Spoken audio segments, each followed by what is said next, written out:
In Germany, recession appears to have been narrowly avoided. Our correspondent Peter Oliver looks at what this means for Berlin and the wider EU economy.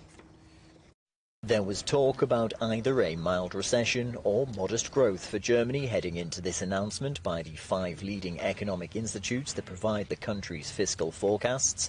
It turned out to be the latter, but only just, with the German economy posting growth figures of 0.1% in the first quarter of 2023.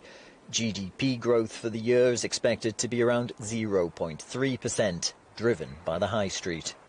Consumer spending is expected to make a positive contribution to growth again from the second half of the year onwards, as the peak of the inflation wave has probably been reached by now. However, a noticeable decline in consumer price increase will still be some time coming.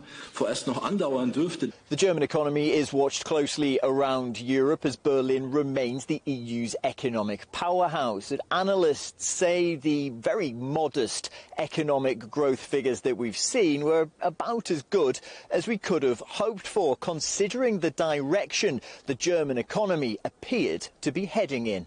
Well, if you would have asked me last summer if this is the situation that we have at the end of winter, I would happily embrace the situation. But we should never forget that we were just lucky with the weather, and therefore the energy situation and the slowly sinking inflation rate are good signs. But we also have a number of structural changes, and that is something that leaves a lot of work on the desk of the German government. While the country has avoided recession, the latest official figures show that Germany has new record levels of debt. Germany's public debt was $2.6 trillion at the end of 2022.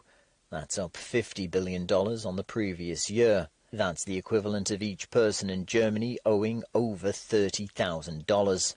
Federal debt is up nearly 5% by $78.1 billion to a total of $1.76 trillion. The ruling three-party coalition in Berlin, with the Social Democrats leading, has faced infighting over where money should be spent. Gone, it seems, are the days of Germany's so-called black zero economy, where only money in the national coffers was designated for spending. I'm afraid the black zero is gone.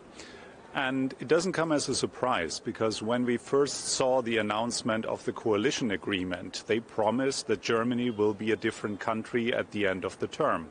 And we see for the first time a three-party government, and that means that everyone has to satisfy a particular electorate. While today's GDP figures represent slow progress, it is progress nonetheless. Last summer, the German economy had been predicted to be mired in recession by 2023, while inflation looks set to remain high at around 6%. That's also an improvement, but it will be some time before those figures come close to the 2% mark the European Central Bank has set as a benchmark. Peter Oliver, CGTN, Berlin.